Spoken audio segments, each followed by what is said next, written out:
শুনেন, দলীয় আপনারা যদি রাজনীতি করেন, একদম ব্যানার খুলে রাজনীতি করেন, বিএনপি করেন, পুলিশও হবেন, আবার দলীয় এজেন্ডা বাস্তবায়ন করবেন, এটা হইতে পারে না। এই তো করতেছেন আপনি, না এটা করতেছেন আপনি। আপনি শুনেন, নিরাপত্তায় থ্রেট কারা, থ্রেট কারা, নিরাপত্তার থ্রেট কারা?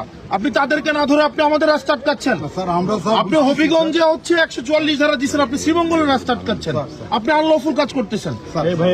আপনি আমার কথা বলতেছেন, পৌর এলাকার ভিতরে আপনি তো 144 ধারা সামনে থেকে আপনি আইনের লোক তো, আপনি বলেন কোন আইনে আপনি আমাকে এখানে বাধা দিচ্ছেন? আমরা বুঝতেছি স্যার, আমাদের সীমানা পার হইলে স্যার আপনাদের হয়তো বড় ধরনের কোনো ক্ষতি হইতে পারে, ক্ষতি হইতে পারে।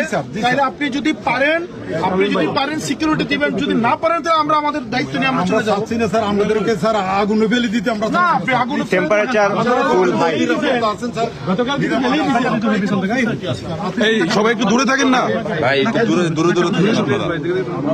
দূরে সরুন, দূরে সরুন, দূরে সরুন, ধাক্কা দিন, দূরে লাইভ দিব। ধাক্কা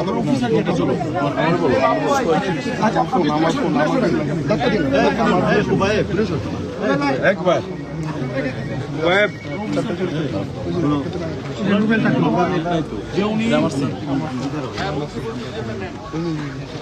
আপনি হবিগঞ্জে হচ্ছে শহরে, এমন না যে পুরো জেলায়, শুধু শহরে, পৌর এলাকায় স্বাভাবিক কোন এখানে থাকতাম মনে হয়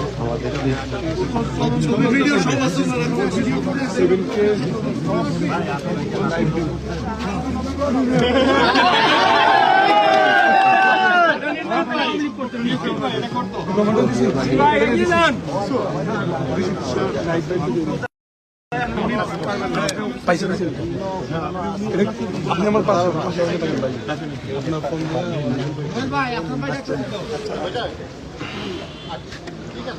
মৌলভীবাজারের মতো জায়গায় যদি এই অবস্থা হয়,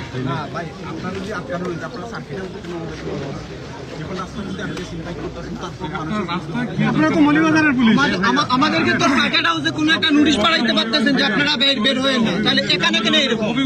আপনাদের ব্যবহারে মনে হচ্ছে যে তোমরা মাতিও না। আমরা কি পুলিশের দায়িত্ব নাকি ভাই? আপনি বেতন নেন, আপনি আমার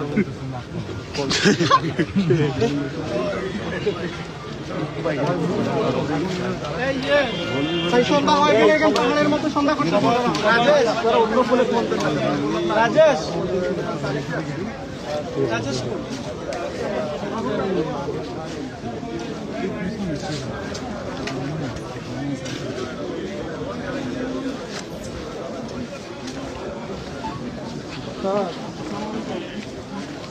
এবার এই আপনি এর কি জন্য এর কি জন্য